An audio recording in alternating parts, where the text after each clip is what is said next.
A grumpy hero named Yusha, trying to save the world, reaches the demon lord, intent on eliminating her once and for all. However, the intimidating demon lord switches to a maiden in love and greets the hero with a marriage certificate, asking him to marry her. The hero refuses at once with a Saitama expression on his face. He doesn't understand why an evil demon lord would want to marry a brave hero like him. The lord exclaims that she is in love with him, and while confessing, she bursts into tears. She tells him how she wants to be with him all the time and destroy everyone except him. This pisses the hero off, and he takes out his sword, declaring he'll finish her off right there for destroying innocent people for her personal gain. The threat makes the demon lord bring out cheering fans, and she fangirls over his catchphrase. The hero swings his sword toward her, and she punches it all flustered, breaking it in a second. She expresses that she's really happy about her precious Yukon wanting to eliminate her, but she isn't ready yet. In her Delulu mind, getting finished by his hands means giving all of herself to him, which she isn't ready for. With an innocent smile on her face, she proposes eliminating her when she has destroyed all humanity, leaving her alone with him. The hero gets annoyed at that and leaves. The next day, the demon lord Mao sits in her Yukon-adorned room, talking about the multiple pictures of Yusha she has. Her subordinates give her the newest pictures of him from the same day, and she looks at those happily until her gaze falls on a picture of Yusha laughing with a girl. Mao's yandere instincts get triggered, and she inquires about the girl from the cameraman who took those pictures. He informs her that she is his childhood friend, Emma. Hearing about her makes Mao realize she doesn't know much about Yusha. In the picture, he seems to be having fun, so the girl must be close to him. Burning with jealousy, she orders her servants to bring Emma to the castle. When Yusha finds out his childhood friend has been kidnapped, he angrily arrives at Mao's castle. She tells him that she kidnapped his friend because she wants to know everything about him. With a menacing look on her face, she declares she'll put an end to this. Yusha thinks she's gonna fight him, so he gets ready to fight, but the demon lord brings out a virtual version of him instead, calling him the Yukon. Yusha gets creeped out seeing a copy of himself and yells at the demon lord. She defends herself by saying she has no one, contrary to Yusha, who has his friends and everyone from town. All she does is sit alone in her castle, waiting for Yusha to come. Thus, she decided to make a version of him that would stay by her side forever. Yusha tells her to turn it off, as he is creeped out by the idea of being replicated by magic. Mao corrects him by saying that it is not created by magic, it is rather a 3D hologram. For maximum accuracy, the model's design and movements were made under the supervision of his childhood best friend, who is now resting. Yusha heaves a sigh of relief, hearing his friend Emma is okay, but playing along with the demon lord's little game has pissed him off. Mao snaps at Yusha for calling all this a game when she is truly in love with him. She just wanted to make him look at her, and for that purpose she had to kidnap his friend. She starts bawling her eyes out while expressing her feelings, and Yusha comforts her, saying the demon lord shouldn't cry. He tells her that she doesn't need to create a fake version of him when the real version is right there. He declares that as long as his goal is defeating the demon lord, he is only interested in her. Mao gets teleported to Cloud 9 on hearing that, and deduces that he wants to marry her by that. Yusha corrects her that he just wants to destroy her. Mao dreams about Yusha confessing to her, and right when he is about to kiss her, she wakes up. She even sleeps with his body pillow like a certified creep. Having a dream about him makes her miss him, so she decides to pay a visit to Yusha's hometown. Reaching there, everything she sees reminds her of him, and she even smells him in the air. She buys all the local specialties and clicks pictures of the rock Yusha sat on in a sneak photo. Seeing all the fuss, Yusha appears there and asks her why she is there. She blabbers about her dream coming to reality, which doesn't make sense to Yusha. He inquires her about the real purpose of the demon lord personally coming to town. She replies that he's right because she didn't just come here to talk about the prophetic dream. Sensing her tone, Yusha gets ready to take out his sword, as he thinks her real purpose is to attack the city. However, Mao declares excitedly that this tour is a pilgrimage to the Holy Land. She cleared out her camera folder, made a travel guide, and even brought a Yukon plushie, which plays his recorded voice. Yusha yells at her to go back, as the demon lord can't just be roaming the city for fun. If anyone finds out she is here, people will go into panic. Mao reasons that she doesn't leave the castle so no one knows what she looks like. She just missed him so much that she couldn't resist coming here. She wore a hat to hide her demon ears so no one could recognize her. She doesn't want to bother anyone, she's just here to meet her beloved. Her Her hat falls off in the process of throwing a tantrum over not wanting to go home. Tired of her crying, Yusha gives in and gives her permission to stay there as long as she doesn't cause trouble. He picks up the hat and places it on her head, instructing her to stay where he can see her at all times. Mao gets touched by the gesture, and they roam around the town that day. Yusha brings a friend of his to the Demon Lord's castle. He is here with the mission of defeating her with the help of his friend.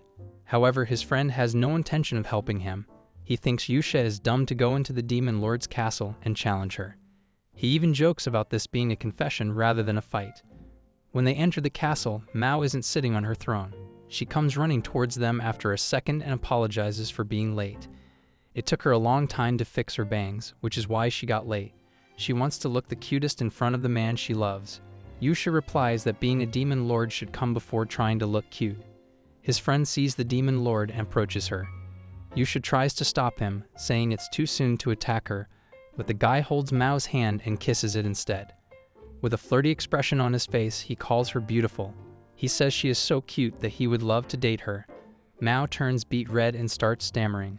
Yusha's friend, Ato, is surprised to see her like that, as he thought she would be used to compliments like this. With a flustered face, she shouts that she already has Yusha, so she cannot accept him. Ato laughs a little at the rejection and holds some strands of Mao's hair, which alerts Yusha. He suddenly comes between the two and stops Ato from touching her further. Mao is shocked, thinking he is doing this because he's jealous. However, Yusha scolds his friend for being too friendly when the demon lord can attack him anytime. Mao interrupts him and tells him how his whole existence is a fan service.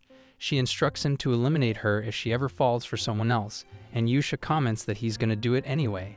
Deciding to do it right now, he orders his friend to get ready for the fight. Ato brings out his magic book and chants a water spell, but he directs the water attack to Yusha. He says he doesn't want to fight the cute demon lord. While Yusha yells at him for falling for her charms this easily, Mao was knocked out on the ground with her nose bleeding. Yusha's wet look had something to her insides, which ultimately got her knocked out. She gets up and praises Ato for figuring out her weakness. Ato is also impressed that she survived the hot wet look of Yusha. Yusha orders him to attack her directly this time, and Ato does the same thing as before. Poor Yusha gets all beat up again. He yells at his friend and slicks back his hair, making Mao faint again. She gets up and accepts her defeat without even fighting them because the attack of handsome Yusha is enough for her. Mao is upset because Yusha hasn't visited the castle in 2 weeks. Emma had told her he was going to the next town for something, but it has been too long since then, and she can't bear it anymore. She thinks she's going to die as Yusha is her oxygen. Leaving her dinner as it is, she gets up and goes back to her room. Her servants get worried seeing her, as she hasn't been eating properly for a few days. One of them comes up with a plan and tells everyone to gather around. Mao is scooped up in her room, all depressed. Even her Yusha merch doesn't make her happy now. She hears a knock on her door and gets to open the door, only to be greeted by her servants in Yusha masks. Her heart almost stopped, thinking it was actually Yusha.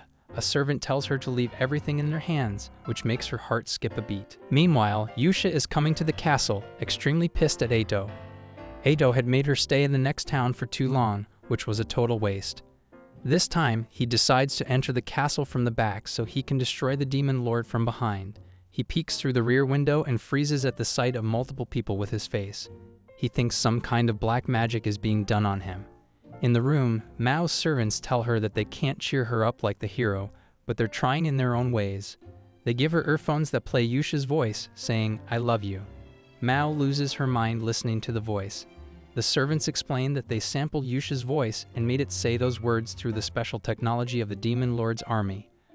Mao is deeply impressed. They even play a live performance of his, and Mao cheers for him with light sticks. There is also a NUP3 collection of Yusha's phrases to help her sleep. To impress her further, they bring out photographs of Yusha, which include a special secret photo of Yusha's childhood. Mao thinks that photo can end people. The last thing they have prepared is an onigiri. It seems like an ordinary onigiri, but it was prepared keeping the hero's personality and behavior patterns in mind. Every little detail was researched to make an onigiri that would be like the one Yusha would make. It tastes horrible, which is on brand for Yusha. Mao cries while eating it because it really tastes like it is made by Yusha. Seeing Mao happy, the servants take off their masks and comment that she looks the best when smiling. Mao is deeply touched, so she hugs her servants, thanking them. Yusha is witnessing everything from the window, calling all of them idiots. Mao calls Ato to the castle and asks him how to make Yusha smile, as he always has a poker face in front of her. When they were out in the town, she saw him smiling with a lot of girls, which made her jealous, so she wants him to smile for her. She innocently wonders if she should try to make him smile or just destroy everyone else, so he cannot smile at anyone else. Ato tells her to just stick to making him laugh. He decides to help her with that. Mao asks him when Yusha usually smiles, and Ato thinks about Yusha's evil smile, which is constantly on his face while arguing with Ato. He tells her that he's always smiling with him, and Mao gets jealous that he gets to receive fan service all the time. Ato suggests giving Yusha a gift that would make her happy. Mao might be a cute maiden in love, but she is the demon lord at the end of the day, so the first gift idea she comes up with is a whole country. Fortunately, Ato talks her out of it and informs her that Yusha seems happy whenever he gets weapons. Mao gets excited thinking of gifting him a sword, but Ato says that a sword is also too serious of a gift.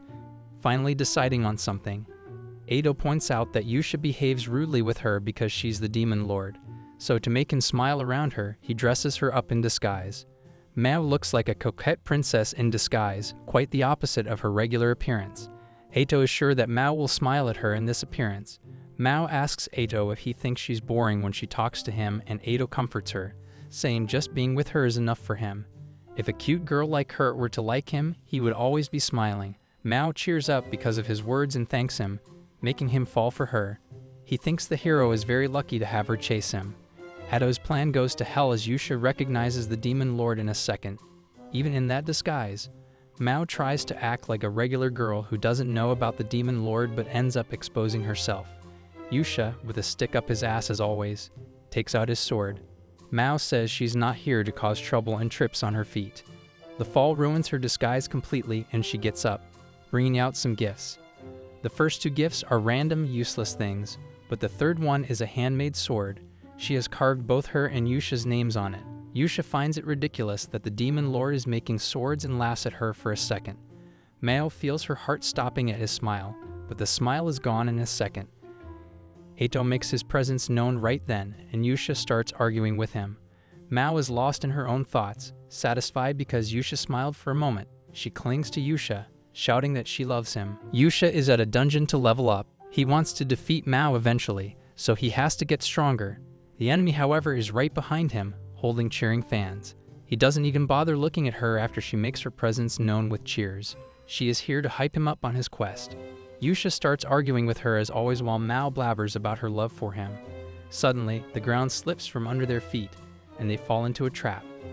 Landing on the lower floor of the dungeon, Mao is about to perform CPR on him to wake him up, but Yusha stops her.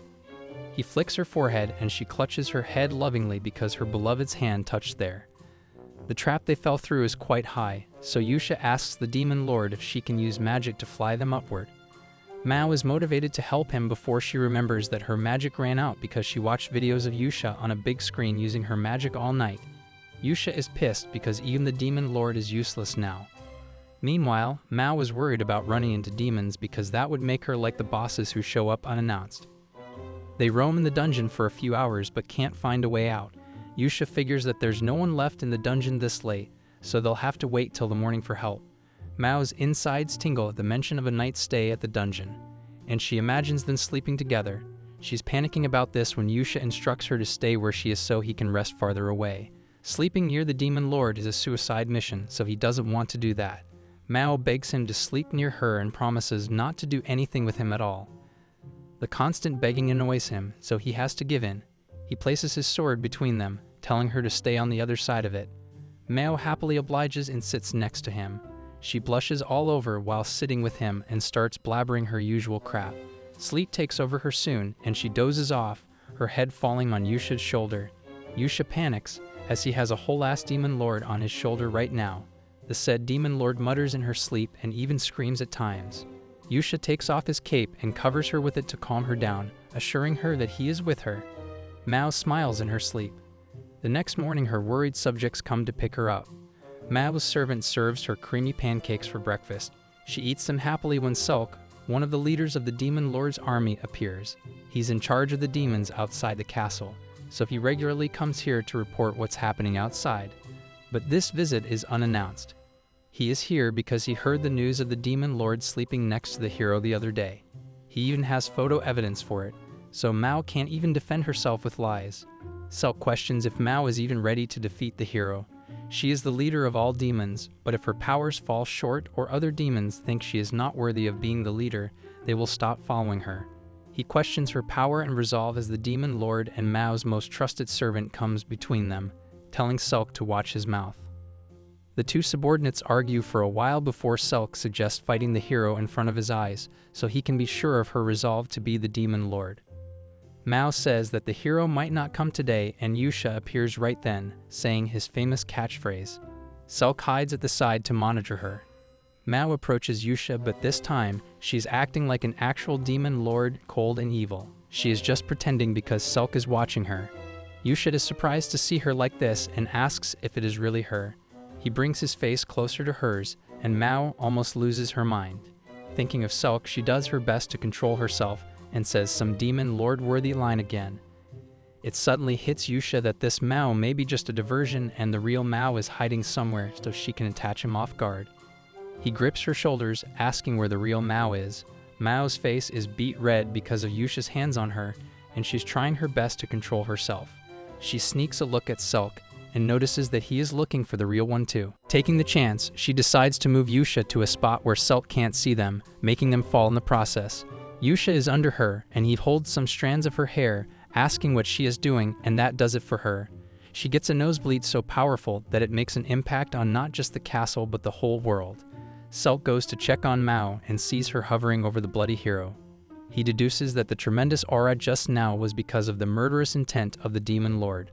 That puts all his doubts away, and he leaves the castle right away, declaring her a worthy lord, not knowing the girl is just aroused. Mao wanders in Yusha's town carrying his plushie and taking pictures. She's hiding her demon horns and cute hair buns. Yusha's childhood friend, Emma, runs into her, and they greet each other. Emma notices a tear on Mao's sleeve and brings her to her home nearby to sew it back. After fixing her shirt, Emma asks if Mao has come to the city to meet the hero. Mao tells her that she was hoping to meet him but doesn't know where he is in town exactly. Emma informs her that he lives next door to her and they can check if he's back home or not. Hearing this information makes her envious of Emma, and she makes up weird scenarios of Yusha and Emma doing everything together just because they live next door. Noting that the lights are off at his home, Emma infers that he's not home yet. Meanwhile, Mao catches sight of the pictures on the wall, including many childhood photos of Yusha.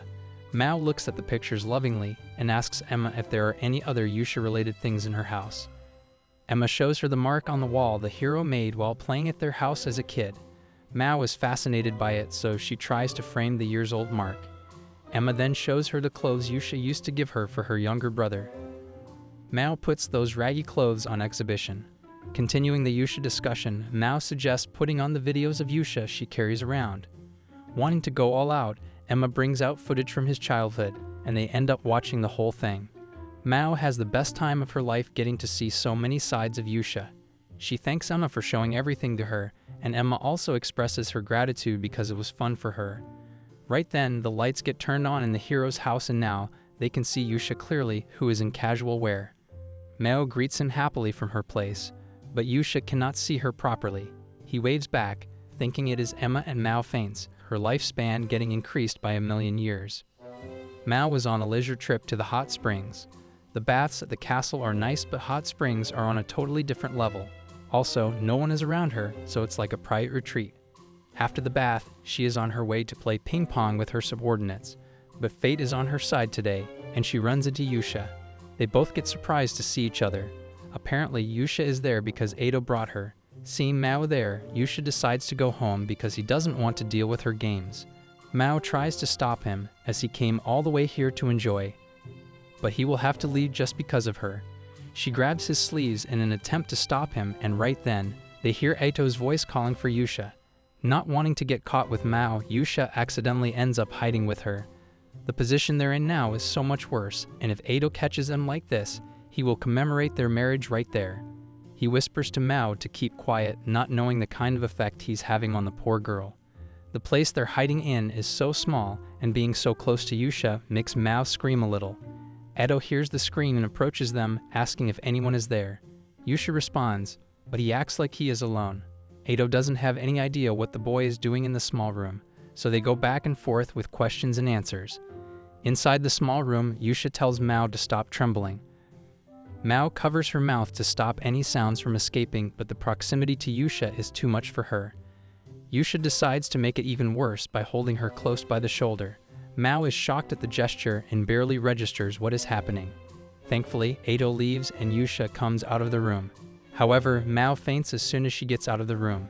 Yusha catches her before she falls to the ground and leaves her on the lobby sofa, where her subordinate finds her. The air conditioners at the castle are broken, and Mao is melting because of the heat.